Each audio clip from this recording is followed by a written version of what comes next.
Sosok badut disukai anak-anak karena lucu dan memberikan hiburan.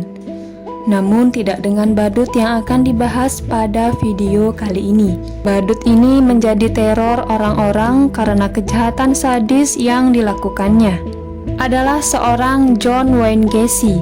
Ia diberikan gelar The Killer Clown atau badut pembunuh. Ia adalah seorang pemerkosa, penyiksa, dan pembunuh. Korban-korbannya adalah pria berusia muda di bawah 20 tahun. Apa yang dilakukan oleh Gacy sepertinya terbentuk bukan tanpa alasan. Hal ini diketahui dari pengalaman pahitnya semasa anak-anak. Gacy lahir di Chicago, Amerika Serikat pada tanggal 17 Maret 1942. Ia memiliki dua saudara perempuan. Ayahnya yang bernama John Stanley Gacy adalah veteran Perang Dunia I yang bekerja sebagai mekanik mobil. Gacy tumbuh di lingkungan yang kurang baik. Ketika usia anak-anak hingga remaja, Gacy dengan susah payah menjalani kehidupannya. Ia mengalami kekerasan hingga pelecehan seksual. Ayahnya adalah seorang pecandu alkohol yang menyebabkannya sering mengamuk tanpa alasan. Mungkin hal ini juga yang membuatnya mendidik anak-anaknya dengan sangat keras. Gacy, ibu, dan kedua saudara perempuannya seringkali mengalami kekerasan fisik oleh ayah mereka.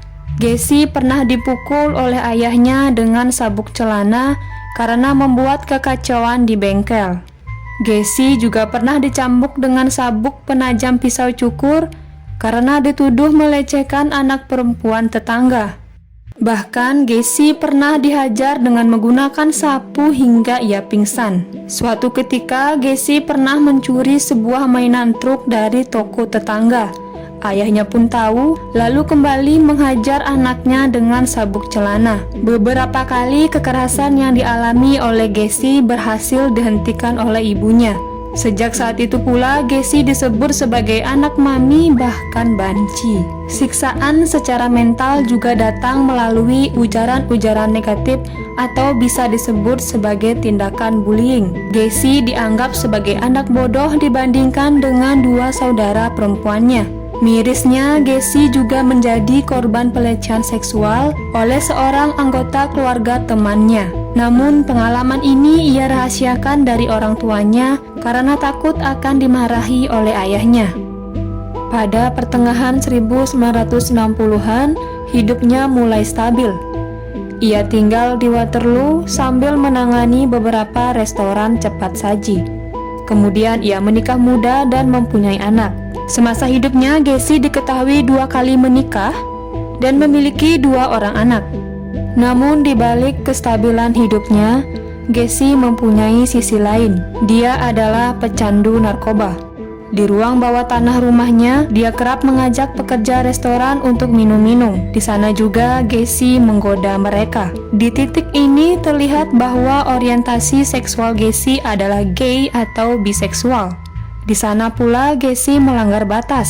Pada tahun 1968, Gacy didakwa melakukan sodomi pada 2 remaja laki-laki dan dijatuhi hukuman selama 10 tahun penjara. Setelah menjalani 18 bulan hukuman, Gacy mendapat pembebasan bersyarat dengan masa percobaan selama 21 bulan. Syaratnya, ia harus kembali ke Chicago untuk tinggal bersama ibunya. Dengan bantuan ibunya, Gacy lantas membeli sebuah rumah di daerah Norwood Park Township. Gacy memulai profesinya sebagai penyedia jasa pengecatan, dekorasi, dan perawatan rumah pada awal 1970-an. Ia menampilkan diri sebagai warga negara dan anggota komunitas lokal yang baik. Ia juga aktif dalam kegiatan-kegiatan yang bersifat umum. Kehidupannya dari luar tampak berubah menjadi lebih baik. Namun sebenarnya tidaklah demikian. Ia masih melakukan aksi pelecehan seksual, bahkan hingga pembunuhan terhadap 33 orang pemuda. Semua dilakukan secara rapi, sembari bersikap normal di luar sana. Korban pertamanya adalah Timothy Jack Meko. Pada awal Januari 1972, Jack sedang dalam perjalanan memakai bus dari Michigan ke Omaha.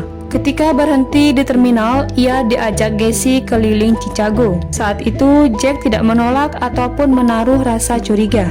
Karena malam semakin larut, Jack pun diminta untuk menginap di rumah Gacy. Keesokan harinya, Jack bangun lebih dulu dari Gacy untuk menyiapkan sarapan untuk mereka berdua. Jack sudah menyiapkan telur dan daging asap di atas meja. Gacy kemudian bangun dari tidurnya dan kaget ketika melihat Jack berdiri di depan pintu kamar sembari memegang sebilah pisau dapur. Tanpa basa-basi, Gacy kemudian menyergap Jack. Jack langsung mengangkat kedua tangannya sebagai tanda menyerah.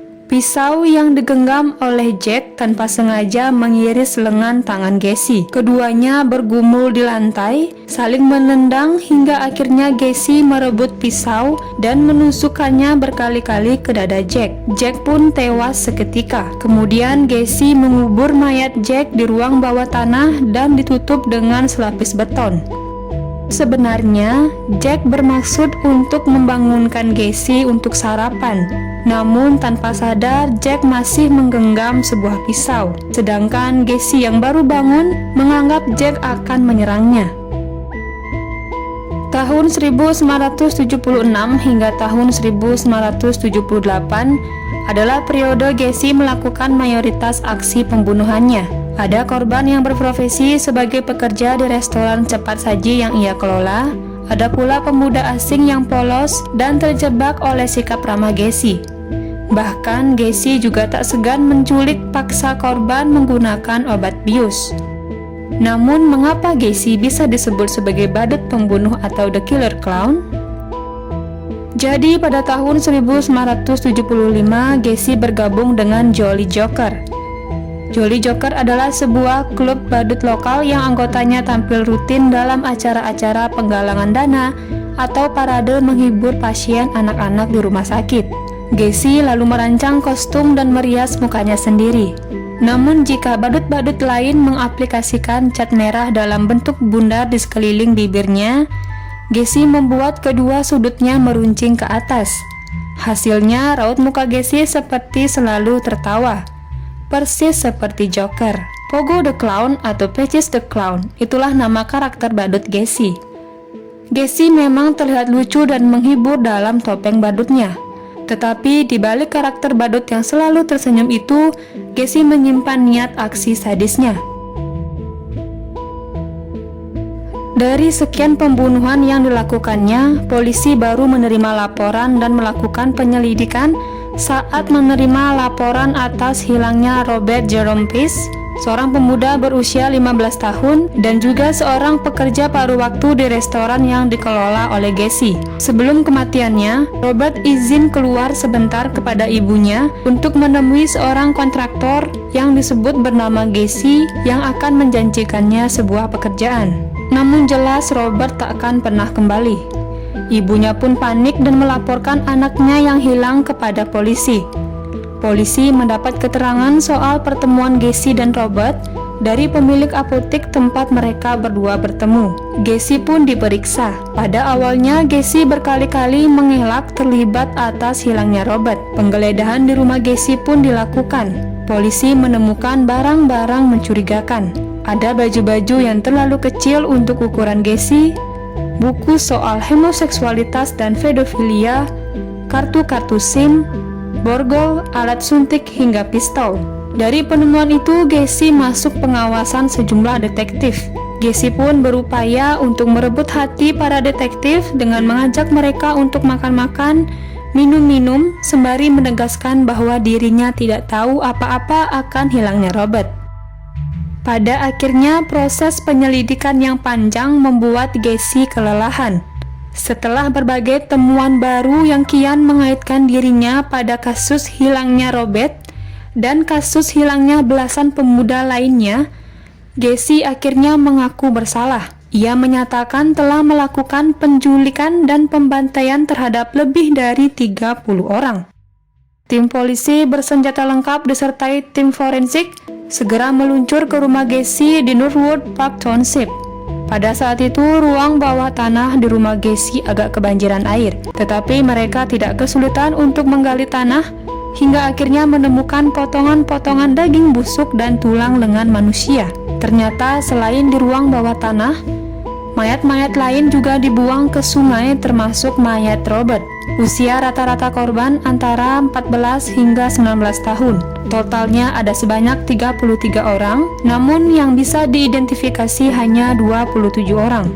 Gacy mengklaim total korban sebenarnya mencapai 45 orang, namun Gacy tidak mau menyebutkan di mana sisa mayat dikuburkan, sembari berkata bahwa itu adalah tugas polisi untuk menemukannya. Hingga persidangan, polisi tidak dapat menemukan mayat korban lainnya. Kepada polisi, Gacy juga mengaku bahwa ia merasakan dua sensasi sekaligus setelah membunuh. Pertama, ia benar-benar kehabisan tenaga, dan yang kedua, ia merasakan kenikmatan seksual yang luar biasa. Gacy didiagnosis sebagai seorang psikopat yang tidak merasa menyesal atas tindak kejahatannya.